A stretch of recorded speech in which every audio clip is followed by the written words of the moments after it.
This is Audible. New World Library presents Still the Mind by Alan Watts, read by the author.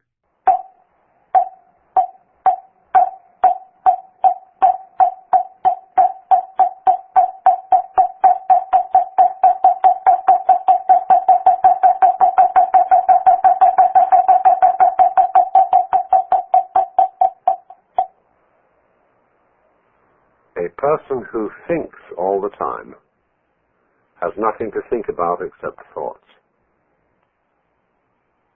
So, he loses touch with reality and lives in a world of illusions. By thoughts, I mean specifically chatter in the skull, perpetual and compulsive repetition of words, of reckoning and calculating. I'm not saying that thinking is bad. Like everything else, it's useful in moderation. A good servant, but a bad master. And all so-called civilized peoples have increasingly become crazy and self-destructive because through excessive thinking they have lost touch with reality. That's to say, we confuse signs, words, numbers, symbols, and ideas with the real world. Most of us would have rather money than tangible wealth, and a great occasion is somehow spoiled for us unless photographed. And to read about it the next day in the newspaper is oddly more fun for us than the original event. This is a disaster. For as a result of confusing the real world of nature with mere signs, such as bank balances and contracts, we are destroying nature. We are so tied up in our minds that we've lost our senses. Time to wake up. What is reality? Obviously, no one can say, because it isn't words. It isn't material, that's just an idea. It isn't spiritual, that's also an idea, a symbol. Reality is this.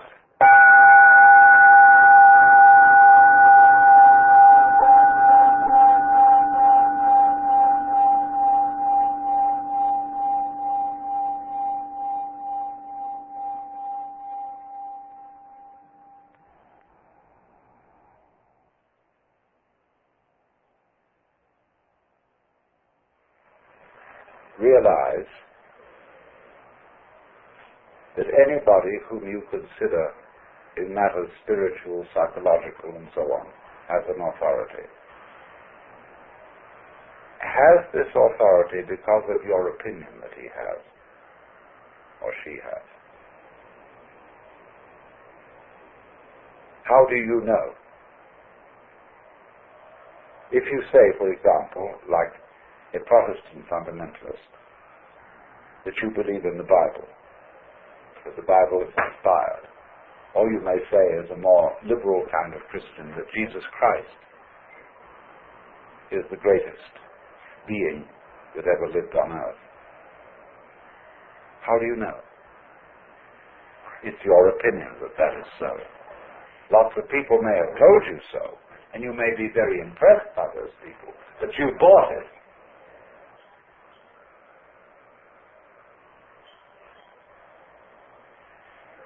And so, therefore, if you say, well, I would like to become like that, that's an expression of the way you are. You couldn't feel, I would like to become like that, like the authority, like the Christ, except as an expression of the way you are now. And the way you are now is the quaking mess. And therefore, your emulation, your desire, your idealism to become like Christ is merely one of the appetites of your quaking mess. It's an expression of you as you are. And don't fool yourselves. I'm not trying to put you down by talking about the quaking mass. The quaking mass may be in fact something very, very natural. The way we are, the state of affairs, and we shouldn't be ashamed of it. I'm not ashamed of it. I told you on the frankly.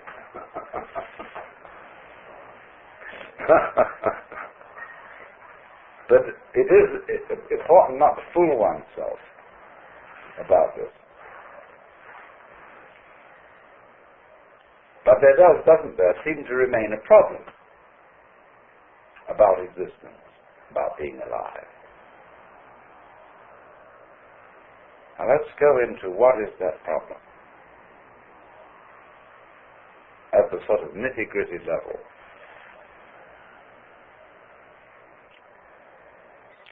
Very basic in our thinking is that we, as it say, one must live. We need to survive, to go on. We need, therefore, money for food, for this, that, and the other. We must go on. And we know that we're not going to get away with it for very long. That after a certain number of years we're going to die. The thing is going to end. The thing that we call I is going to be as it is in sleep. Deep sleep with no dreams. But that between now and that happening, there may be the most ghastly pains. Not only perhaps the pains of physical disease, or being wounded, or hurt, but the pains of worrying about our failure of responsibility to people who depend on us. And we suffer other people's suffering simply because we're sensitive and have imagination and participate in their sufferings, and our adrenaline and our chemicals respond simply by imagination to the sufferings of other people. And what about that?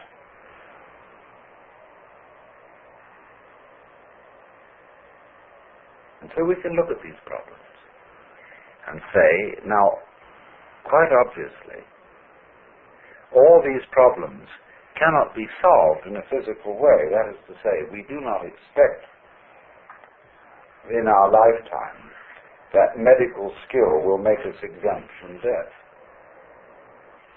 We do not seriously expect that human beings will all learn to be nice to each other and will refrain from war and horrors of that kind, racial prejudice and so on. We don't seriously expect to find a method of being protected by taking some sort of drug against all possible disease and pain. So therefore we say, now maybe there's another way around. Maybe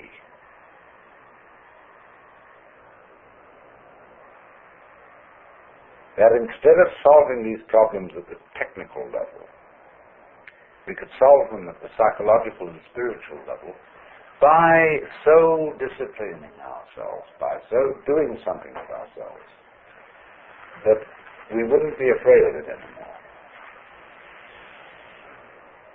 And so, in accord with that motivation, we seek out spiritual teachers, psychological teachers, this, that, and the other. Could we somehow be made over so that we don't worry about the quaking mass by a spiritual discipline or whatever?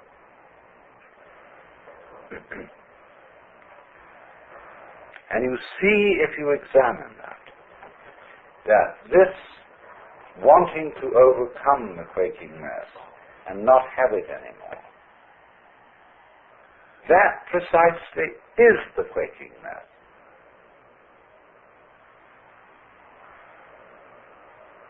The thing that we object to about ourselves is precisely what we do about overcoming it. In other words, the activity that we employ in overcoming it is the mess that we object to. Do you see that? And it's very important to realize that. Then if you do realize it, you raise the question, then what can I do?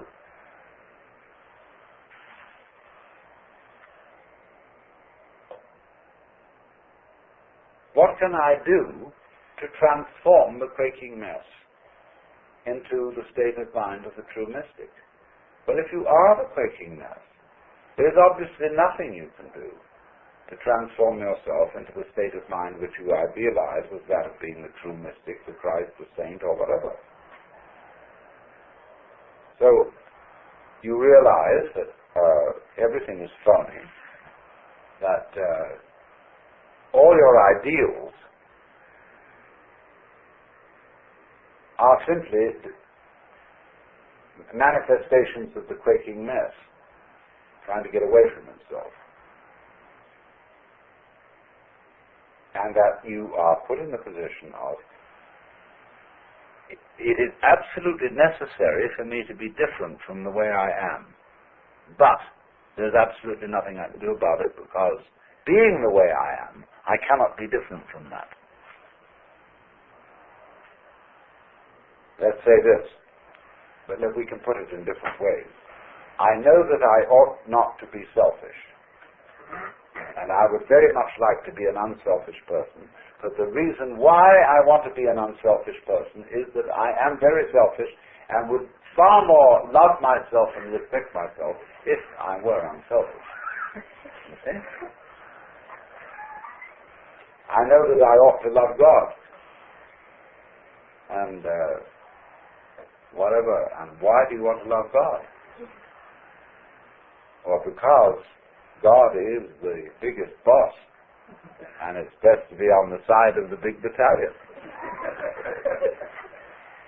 That's really why I want to do it. In other words, because I'm looking for the safety of my own spiritual skin. So I think I ought to love God. All sophisticated saints have known this.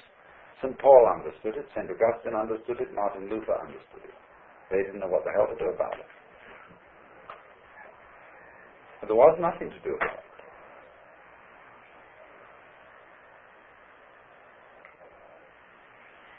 And yet something has to be done. Obviously. But you realize, when you really look into yourself, there's nothing you can do. And this, therefore, is our point of departure. That we here, perhaps not, mutually realize there is nothing we can do to be anything else than what we are.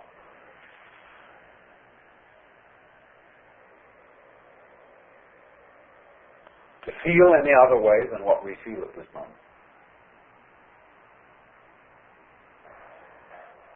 And to be then this quaking mess which has the capacity for the horrors about what life can do to us. However, this isn't as much of a blind alley, a cul-de-sac, as it sounds. Because if you discover a blind alley, it tells you something. Watch the flow of water when it crosses over an area of land, and you will see that it puts out fingers, and some of them stop because they come into blind alleys.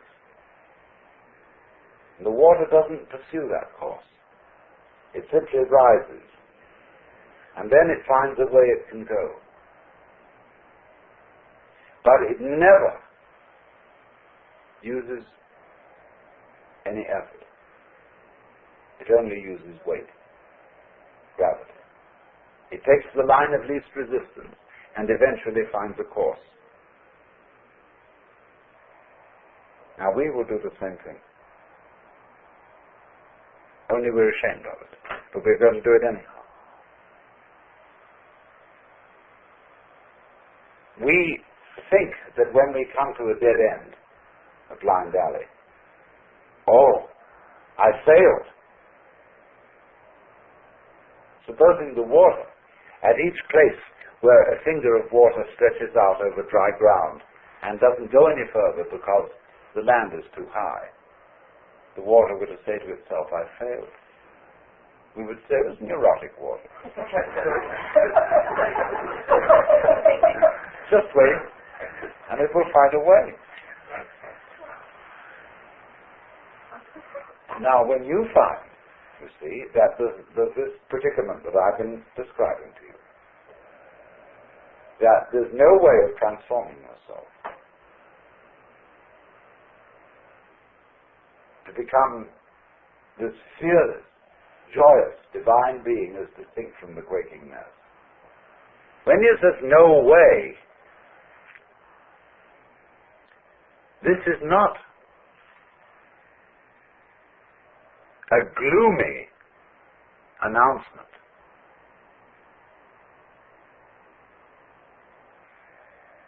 It is a very, very important communication. It's telling you something. Because like the land is telling the water, this isn't the way to go. There's another way. Try over here. So in the same way, life is telling you that's not the way to go. It's telling you, the message underlying this is you cannot transform yourself. Is giving you the message that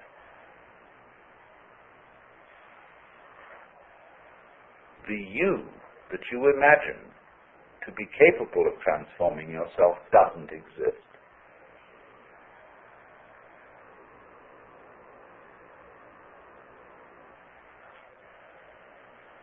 In other words, an ego, an I,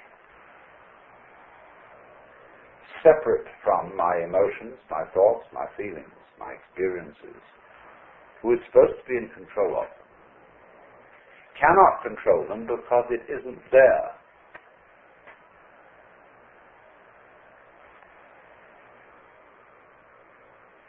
And as soon as you understand that, things will be vastly improved. Now we can go into this. What do you mean by the word I? We're going to make some experiments in this on some number of different levels, but in the ordinary way, what do you mean by the word I? I myself, your personality, your ego, what is it? Well, first of all, obviously, it's your image of yourself.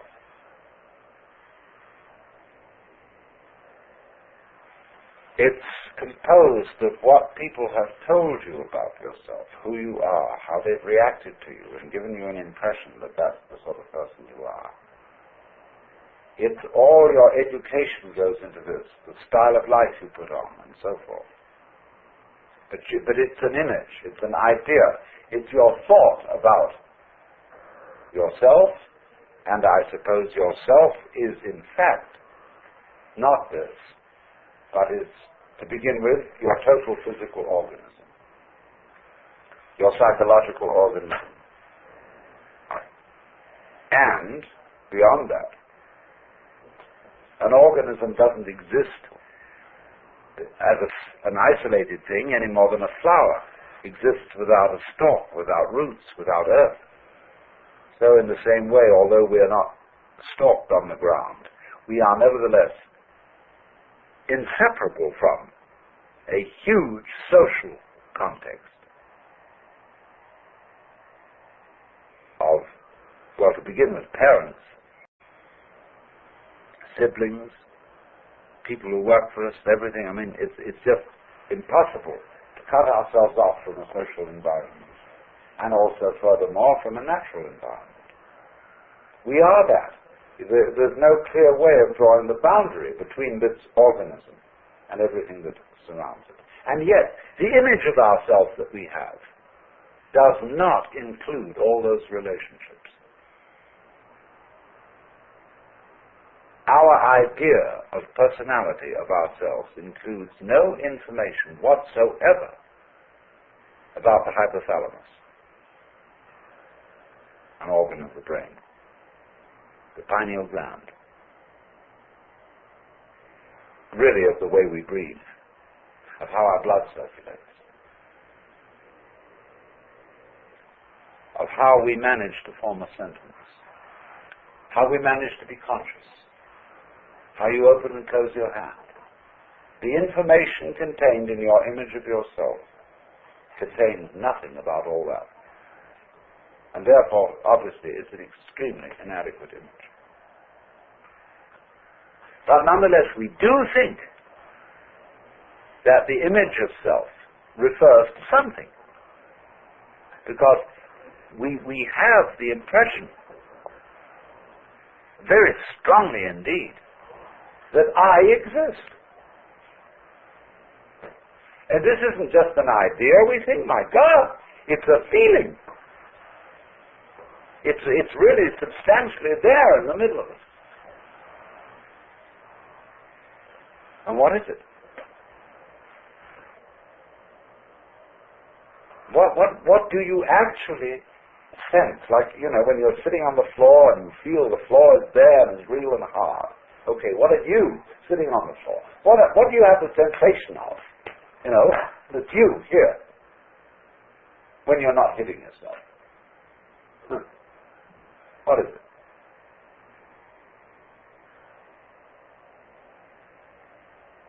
Well, in what part of your body do you feel yourself? The real I existing. We can explore this very deeply, but I'm going to give you a preliminary and superficial answer. The sensation which corresponds to the image of ourselves is a chronic muscular tension.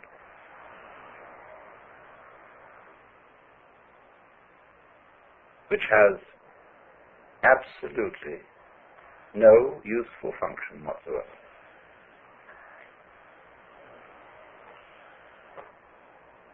It is when you try,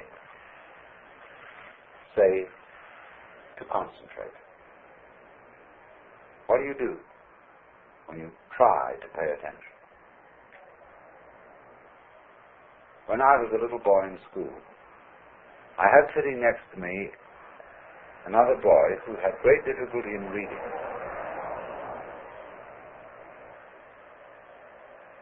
And as he worked over the textbook with its perfectly tickling information, he groaned and grunted to try to read, to get out the sounds, as if he were heaving enormous weights with his muscles.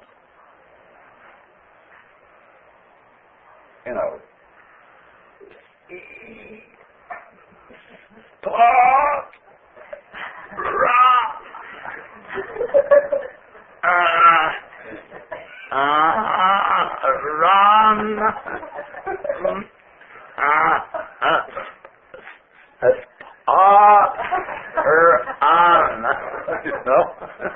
It was enormous weights he was heaving. And, the teacher was vaguely impressed that he was trying.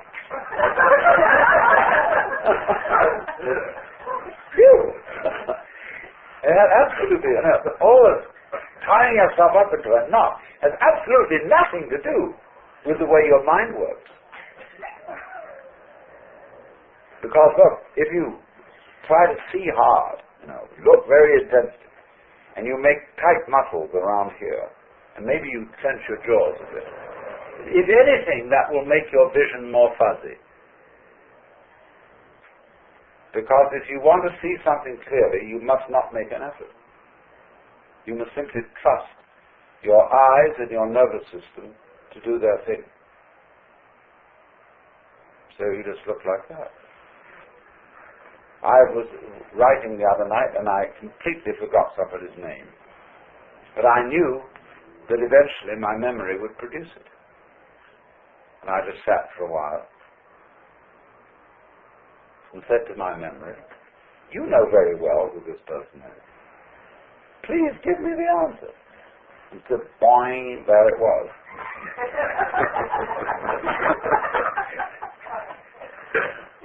Because that's the way nerves work. They don't work by forcing. And yet we've all been brought up to try to force our nervous activity, our concentration, our memory, our comprehension, and indeed our very love. We've tried to force it with muscles. Men will understand me if I say, you cannot force by muscular effort yourself to have an erection. Women will understand me if I say, you cannot force yourself with muscles to have an orgasm. It has to happen. And you must trust it to happen. And there is absolutely nothing you can do about it by using your muscles. Nothing, nothing, nothing. So in precisely the same way. Well, let's complete the picture. So therefore, the notion that we have of ourselves, of ego, is a compound of an image of ourselves which does not fit the facts, and a sensation of muscular straining which is futile. So that what you conceive to be yourself is the marriage of an illusion and a futility.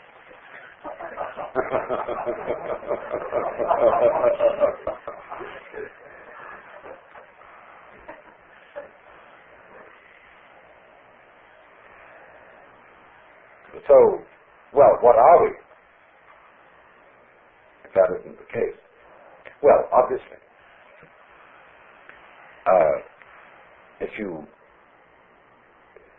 want to take a scientific point of view, by that mythology, then your organism,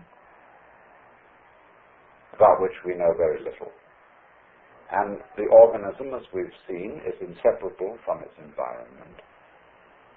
And so you are the organism environment. In other words, you are no less than the universe. Each one of you is the universe expressed in the place which you feel is here and now. You're an aperture through which the universe is looking at itself, exploring itself. And we're going to go into that much more deeply.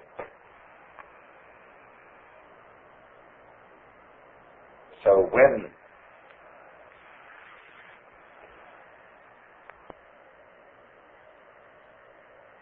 you feel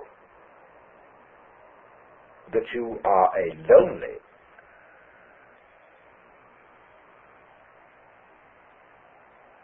put upon, isolated, little stranger confronting all this, see, you have an illusory feeling. Because the truth is the reverse. You are. The whole works that there is, that always was and always has been, always will be. Only, just as my whole body has a little nerve end here, which is exploring and which contributes to the sense of touch, you are just such a little nerve end for everything that's going on. Just as the eyes serve the whole body and help it to find its way around, so you are, as it were, serving the whole universe. You're a cell in it. And it's exploring itself. So that you as a function, you are a function of all that. And therefore, if this is so, it just doesn't fit these facts do not fit the way we feel. Because we feel it the other way around. I am a little lonely thing exploring all this universe and trying to make something out of it, get something out of it, do something with it. And I know I'm going to fail because I know I'm going to die one day. So we're all fundamentally depressed. And think up all these fantasies about what's going to happen to us when we're dead and all that kind of thing. What's going to happen to you when you're dead? What do you mean you? If you are basically the universe, that question is irrelevant. You never were born and you never will die.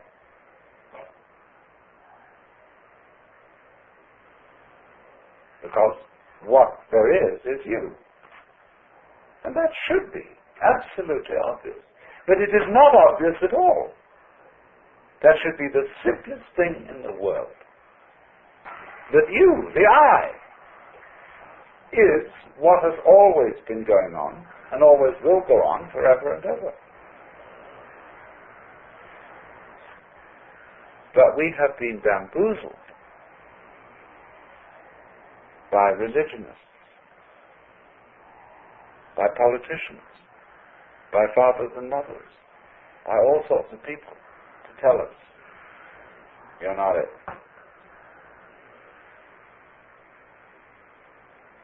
And we believed it. So, do you see now why, if I put it to you in this very negative way, you can't do anything to change yourselves, to become better, to become happier, to become more serene, to become mystics or anything. If I say you can't do a damn thing, can you understand this negative statement in a positive way? What I'm really saying is that you don't need to.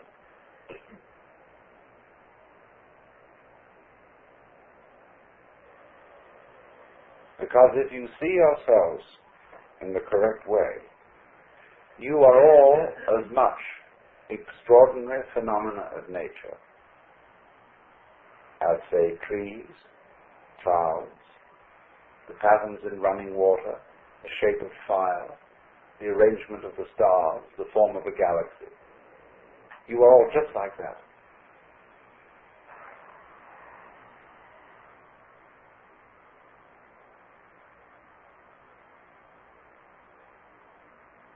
There's nothing wrong with you at all. Except that I have to add this little flip. You have in you, you do think there's something wrong with you. See? And there's no question, you do. We all object to ourselves in various ways. And I'm going to add, there's nothing wrong with that either. Because that's part of the flow. That's part of what is going on. That's part of what we do.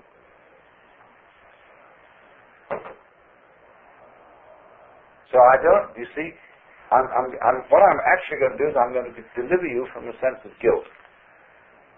Because I'm going to teach you that you needn't feel guilty because you feel guilty.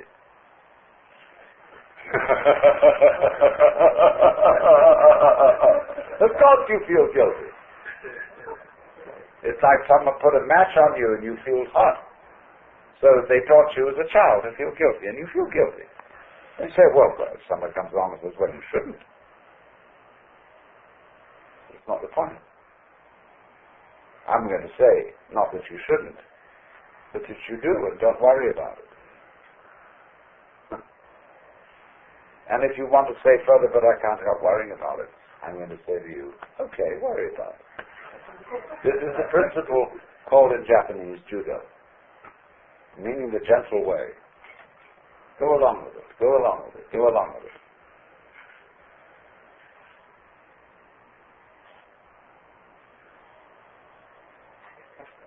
So therefore, this is the beginning of meditation. You don't know what you're supposed to do. What can you do? What if you don't know what you're supposed to do?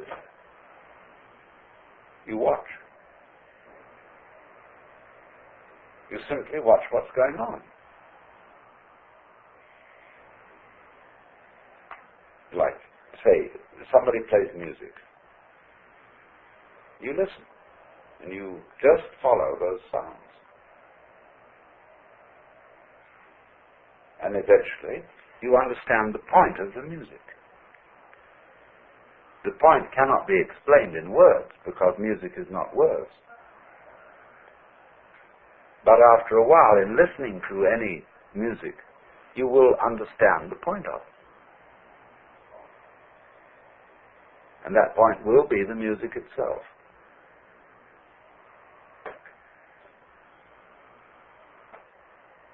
So in exactly the same way, you can listen to all experiences, because all experiences whatsoever are vibrations coming at you. You are these vibrations, as a matter of fact. If you could really feel out what is happening, what you are aware of as you and as everything else is all the same. It's a vibrations of all kinds, and they're on different bands of the spectrum. Sight vibrations, emotion vibrations, touch vibrations, sound vibrations. All these things adding together are woven. All the different senses are woven, and you get a pattern in the weaving, and that pattern is the picture of what you now feel. This thing is kind of see? Now, instead of saying, what should I do about it? Because who knows what to do about it? To know what to do about this, you would have to know everything.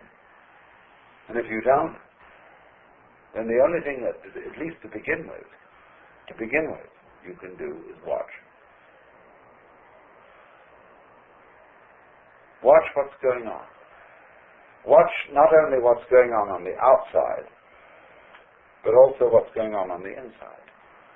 Treat your own thoughts, your own reactions, your own emotions about what's going on outside, as if those inside reactions were also outside things.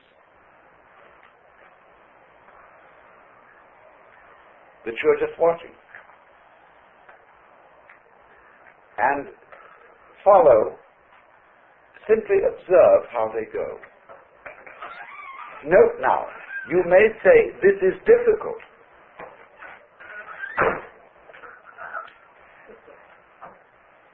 I am bored by watching what is going on. Let's say you sit quite still and you are simply observing what is happening.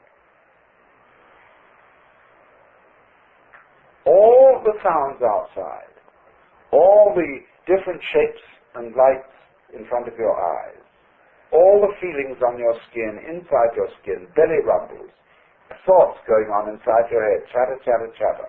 I ought to be writing a letter to so-and-so. I should have done this, but all of the bilge going on. See, you just watch it.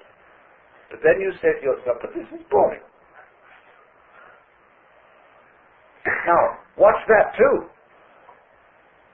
What is it? What kind of a funny feeling is it that makes you say, but this is boring? Where is it? Where do you feel it? I should be doing something else instead. What's that feeling? What part of your body is it in? Is it in here? Is it in here? Is it in the soles of your feet? Where is it? Boring. The feeling of boredom can be very interesting if you try to look it out. So you simply watch at everything going on without attempting to change it in any way, without judging it, without calling it good or bad. You watch it. And that is the essential process of meditation.